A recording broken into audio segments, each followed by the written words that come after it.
Welcome to another Wealthy Boomer interview. Today our guest is Barry Fish, a Wilson Estates lawyer and the co-author of a new book called Where There's an Inheritance. Welcome, Barry.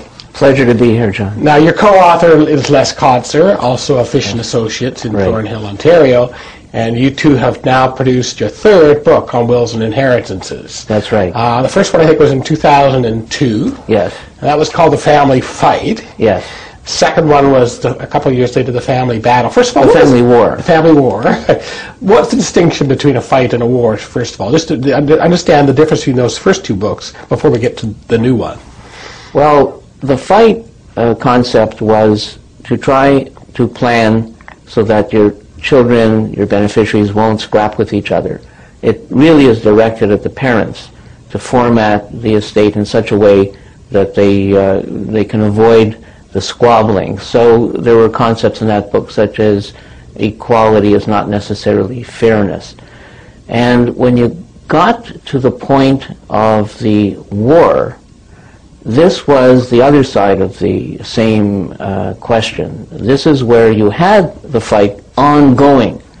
And this book, the second book, The Family War, was directed to the children, the beneficiaries who are scrapping with each other. A large part of that book was directed to executors and the problems that they have, relationships that the executors have to confront when they have beneficiaries challenging them, or beneficiaries who have recalcitrant executors who won't respond to questions.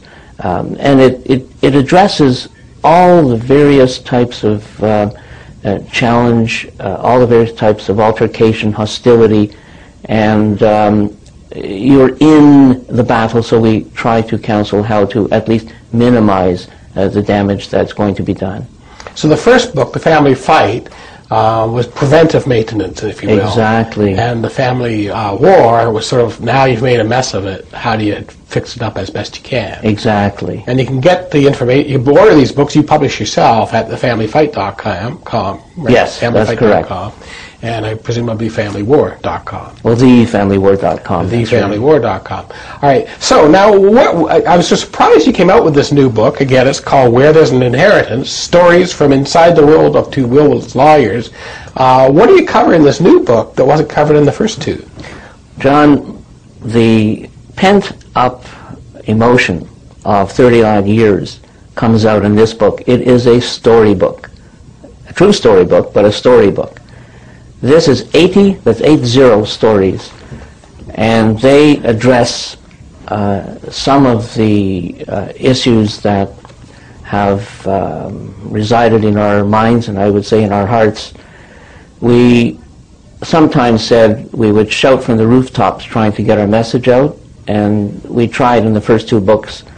In this book, however, what is really animated is why you should address these issues by making a will, making efforts to organize your estate. But it's not presented as a how-to book. It's not presented as a planning book. It's not presented as a legal book. It's presented as a storybook. And it's the stories, period, that you're reading. They're short. The longest story is probably 3 pages. And each one addresses a different point. Now, in constructing the pattern of the book, what you have is the battle, and that pretty well is what we just described as the family war. How far will a sibling go? We have the shocking, where there are illustrations as to the lengths to which or the depths, at least, to which a person will plunge in expressing hatred, hostility, frustration, rage, taking a crystal vase and smashing it down in a parking lot into many pieces to ensure that it never gets to where the adversary wanted it to go. So we have the battle, we have the shocking, and then we have what we call the touching, and this is something which we think is new in the field.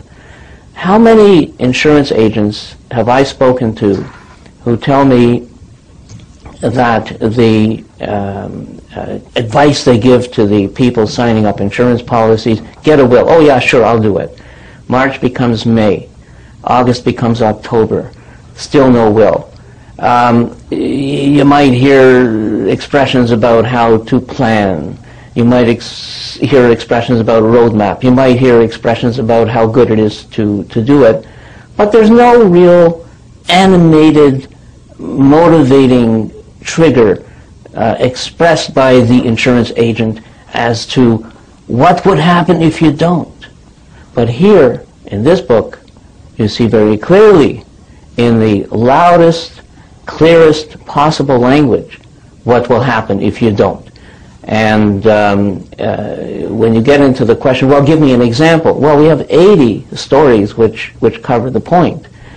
Imagine, for example, you have your wife, and you love each other, you're giving everything to each other, and you have your child. And you lavish on your child all the care and attention and love that you can possibly lavish on that child, who happens to be a very good skater.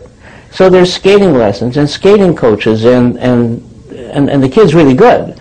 And by the way, in the will, yes, you've covered the ground, and you've named Uncle Fred as executor. And if anything happens, well, nothing going to happen. But if anything happens, well, Uncle Fred will look after the child. Well, then there's a car accident, and Mom and Dad are gone, and all that's left is Uncle Fred and the skater. Now it comes out that what wasn't canvassed was, what is Uncle Fred really like? And then Uncle Fred turns out to be a really good administrator, good businessman, and says to the child, well, the money is for your education, skating is a nice pastime, but that's it. But the child says, well, hold on, I mean, I've got a serious career. I'm out of high school now. I'm Olympic material. He says, well, forget about that. That's a pipe dream. There's money for what you need. It all comes to a head when she's called upon by an amateur organization to go to Prague to contest or to take part in a skating contest of some kind. But Uncle Fred's not giving the money. And that's it. She goes to a lawyer. She shows the invitation from the organization. The lawyer says there's nothing you can do. I mean, the court will respect the will. The will shows the intention of your parents. Anyway, the money came to her when she was 30. Now, what's a 30-year-old going to do at the beginning of a skating career, Olympic-wise? It's too late. And that was blown. That's an example. That's a story in the book.